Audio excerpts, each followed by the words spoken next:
Vote था, अब 28 vote कहाँ से आ गए भाई? अब है तो मेरे सवाल का जवाब दे दीजिए। 8 महिलाओं ने कहा कि हमारे नाम तो कहीं काटे नहीं गए। रोल चुनाव आयोग ने पब्लिक कर दिया। तो ये 44 वोट, 33 वोट, 26 वोट, सांसदों के घर पर ये वोटों का इजाफा, ये सब नहीं है ना? मैं सुनिए, आपने जो आपने ज्ञान दिया। मैं दिल्ली का वोटर वर्षों से था, अब मैं वोटर नहीं रहा पिछले चुनाव में। इस बार हटा दीजिए। इधर अरविंद केजरीवाल जी पूर्वांचलियों को गाली देने लगे इस बहाने, ये सब नहीं चलेगा। तो चलिए प्रणाम दोस्तों स्वागत है आज की सच में। दोस्तों आज के डिबेट में अमिताभ अग्निहोत्री सर ने कांग्रेस के प्रवक्ता को और सपा के प्रवक्ता को दोनों को दौड़ा के धोया है। इसलिए आप लोग से अनुरोध है कि डिबेट को अंत तक देखना, काफी आनंद आने वाला है। अगर आप लोग चैनल पे पहली बार आए हैं या चैनल को अभी तक सब्सक्राइब नहीं किया तो चैनल को सब्सक्राइब और वीडियो को लाइक जरूर से कीजिएगा। चलिए दोस्तों मेन वीडियो को स्टार्ट करते हैं। तो चलिए शुरू करते हैं। कहां से कौन से कागज बना लेते हैं, कौन से कागज की बात करते हैं, इनका कुछ अता पता है? अभी आप सीएजी रिपोर्ट पे देख रहे थे, सीएजी रिपोर्ट कहां से मिल गई इनको? कहां से मिल गई? नहीं तो सारी गड़बड़ी नई दिल्ली विधानसभा इलाके में हो रही है। विक्षिप्त हो गए मानसिक रूप से। एब्सोल्यूट गड़बड़ी सिर्फ नई दिल्ली में हो रही है। ये अरविंद केजरीवाल के लिए नई सीट तलाशने का बहाना भी है क्या? कौन कह रहा है नई सीट? आपने सुना नहीं क्या केजरीवाल जी का बयान कि लड़ेंगे तो नई दिल्ली विधानसभा से ही लड़ेंगे? और किसके मुंह से कहलवाऊं बताइए आप? किसके मुंह से कहलवाऊं? खुद प्रवेश वर्मा कह रहे हैं जमानत जब्त हो जाएगी, नई सीट ढूंढने का बहाना तलाशा जा रहा है। यहां भारतीय जनता पार्टी के कार्यकर्ताओं का फर्जी वोट नहीं बनने देंगे। प्रवेश वर्मा के घर में लोकसभा के चुनाव में 4 वोट थे, अब 33 वोट हो रहे हैं। कैसे हो रहे हैं 33 वोट? कहां से आ गए 8 महीने में लोग? बताइए ना मुझे। वो तो बीपी हाउस के एड्रेस पे लोकसभा के चुनाव में 2 वोट थे। 2 वोट कहां से आ गए 22 वोट? कहां से आए 22 वोट? केंद्रीय मंत्री के घर में, केंद्रीय मंत्री के घर में, कमलेश पासवान जी के घर, सीपी जोशी जी के घर में 3 वोट था। अब 28 वोट कहां से आ गए भाई? लोकसभा के चुनाव में 3 वोट था। भारतीय जनता पार्टी के सांसद है, कमलेश पासवान जी केंद्रीय मंत्री हैं, उनके घर पे 4 वोट था। अब 26 वोट कहां से आ गए? पंकज चौधरी के घर में, जो केंद्रीय मंत्री है, पंकज चौधरी जी के घर में 3 वोट था। 26 वोट कहां से आ गए अब? और यही अरविंद केजरीवाल कह रहे हैं कि हम सतर्क थे, हमने बीजेपी को एक्सपोज किया, बेईमानी हम नहीं करने देंगे। यानी आवेदन आए लेकिन अभी तक आवेदन वो इलेक्टोरल रोल में एडिशन नहीं हुए। बहुत बहुत शुक्रिया संजय जी आपका समय देने के लिए। सिंह जी की तरफ से मैं उनका जवाब जरूर दूंगा भाई। उसके बाद कहां से वोटर आ गए हैं? एक और प्रवक्ता भी बैठी हैं, तो भाजपा की तरफ से जिनके खिलाफ सारे सवाल थे, मैं तो बोलूंगी क्योंकि आप जवाब मेरे सवाल का दीजिए ना। सारे सवाल भाजपा के खिलाफ थे। अगर जवाब है तो मेरे सवाल का जवाब दे दीजिए। नहीं, वो भी दूंगी मैं, आपके सवालों का बिल्कुल दूंगी। 2 मिनट आप बिल्कुल दूंगी। मैं तो जवाब देने के लिए आतुर हूँ। ठीक है, कहिए। संजय भाई जो कह के गए सारी चीजें, भाई मानती हूँ, बहुत पुरानी मेरी दोस्ती है। जब पहली बार केजरीवाल जी मिले थे सुल्तानपुर में, मेरे साथ ही मिले थे, मैं ही इन्हें मिलवाया था। तो वो बात छोड़िए, तो बहुत पुराना ही रिश्ता है, तो काफी कुछ जानते हैं उनके बारे में। तो आप ही बताइए, शादरा की जो बात कर रहे थे, शादरा में जब 500 लोगों से बात हुई, उसमें तो 8 महिलाओं ने कहा कि हमारे नाम तो कहीं काटे नहीं गए, हम तो वोट देते हैं।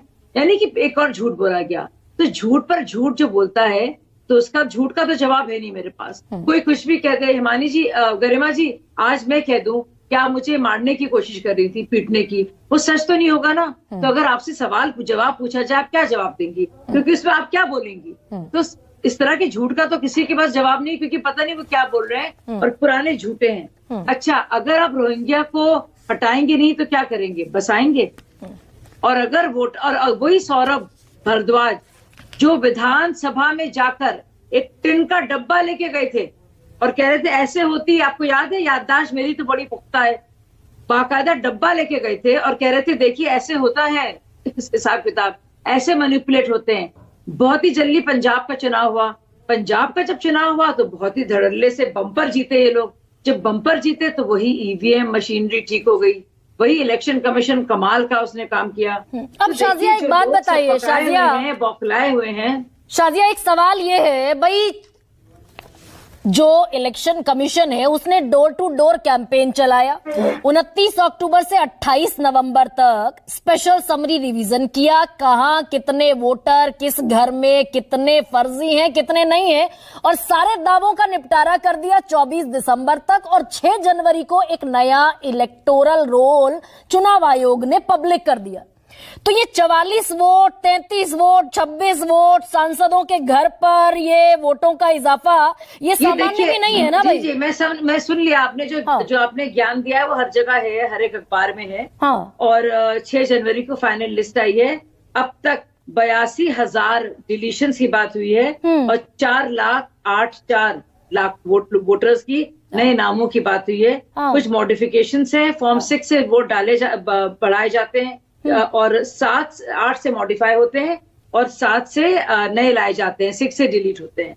अब आप बताइए इन सबको लेकर बाकायदा, और एक और चैनल ने बहुत बड़ा इसमें काम भी किया था कि ऐसी ऐसी जगह वहां पे हैं जहां पे इतने वोट है कितने सालों से, लेकिन वो मकान मालकिन और मकान मालिक तो कह रहे हैं हमारे तो लोग थे ही नहीं। अरे शाजिया, जब फाइनल इलेक्टोरल रोल बन गया तो सुनिए, तो प्रवेश वर्मा के घर में 4 से 33 लोग कहां से पैदा हो गए भाई? आप संजय जी कह रहे हैं। संजय जी देखिए, मैं क्या बोलूं, अपने मुंह से भाई मानती हूँ, लेकिन बहुत बुरा लगता है अपना भाई इतना झूठा हो। और वो लोग तो मक्कारी के पूरे मतलब महारत है। छोड़ दीजिए ना संजय सिंह को, मुझे मालूम नहीं है वो क्या कह रहे हैं। आप बिल्कुल छोड़ दीजिए संजय सिंह को। नहीं, चुनाव 45,000 प्रति लोकसभा क्षेत्र इन लोगों ने घपले किए चुनाव के दौरान वोटों की, और चुनाव आयोग अभी मुख्य दर्शक बनकर कहां कुंभकर्णी निद्रा में सोया हुआ है। छोटी छोटी बातों में भी वो प्रतिक्रिया देकर विपक्ष पर कटाक्ष करता है। आज राजीव कुमार की आत्मा कहां सोई हुई है, उसको जगने की जरूरत है, पर वो नहीं जगेंगे। ये हो क्योंकि सकता उनके है कान क्या में तेल डाल दिया गया है। आपने कहा बाकी हिस्सों में देश के हुआ है 40-40 हजार जरूर हुआ होगा, दिल्ली में भी हो रहा है क्या? जरूर हुआ है। इसकी जांच होनी चाहिए। इसकी जांच होनी चाहिए। यदि एक सांसद के घर से 4 महीने में 4 से 44 पहुंच जाता है, यदि ऐसा वोट, तो ये क्या कहलाता है? ये इतना बच्चा पैदा कर दिए, मतदाता पैदा करते हैं क्या है लोग? मतदाता पैदा करने की मशीन इन लोगों के घरों में लगी हुई है। दूसरी बात, लेकिन इस बात को भी ध्यान रखना है केजरीवाल जी को, केजरीवाल जी इस सारे कहानी में पूर्वांचलियों के मान सम्मान पर का अपमान क्यों करते हैं? क्या हर काम में पूर्वांचली यहां उनको गलत लगता है? क्या पूर्वांचली की कोई अस्मितता नहीं है? नहीं, पहले इस पर डिलीशन पर और एडिशन पर रहिए अजय उपाध्याय, एक सेकेंड। उसी से लेकिन अजय जी सुनिए ना, ये मुद्दा ही उसी से। अजय उपाध्याय, गरिमा जी बहुत देर इन दोनों को सुना है हमने। एक प्रोसेस है ना देश में, डेमोक्रेसी सुना है मैंने 30 मिनट। एक सेकंड सुनिए ना, सवाल सुनिए जी। सवाल सुनिए। एक प्रोसेस है डेमोक्रेसी में, एडिशन का भी पूर्वांचली हूँ और डिलीशन। अजय उपाध्याय सुनिए, मैं 6 मिनट बोली हूँ। एक डिलीशन का भी और एडिशन का भी एक प्रोसेस है। फॉर्म 6 है और फॉर्म 7। जो भी आवेदक भर के देता है कि भाई इसका नाम काट दीजिए, संबंधित राजनीतिक दलों को वो सारा फॉर्म भेजा जाता है। सबकी प्रतिक्रिया आने के बाद ही फॉर्म में डिलीशन या फिर एडिशन की प्रक्रिया होती है। और मैं आपके साथ दावे से यहां बोल रहा हूं, झुग्गी झोपड़ियों में मैं लगभग 20 से 25 अभी जनसंवाद किया। बहुत सारे लोगों के वोट कटे हुए हैं, उनको वोट देने का राइट नहीं है। और झुग्गी झोपड़ी की बात छोड़ दीजिए, मैंने खुद अपना चेक किया है, पिछले इलेक्शन में मेरा ही नाम काट दिया दिल्ली में। और दूसरे की बात क्या करूं मैं दिल्ली का वोटर वर्षों से था, अब मैं वोटर नहीं रहा पिछले चुनाव में। इस बार अभी देखा नहीं है, देखना पड़ेगा। तो ये खेल दोनों तरफ से चल रहा है क्या अजय उपाध्याय? भाई रोहिंग्या और बांग्लादेशियों को मतदाता बनाने का अभियान आम आदमी पार्टी चला रही है, ऐसा बीजेपी कह रही है।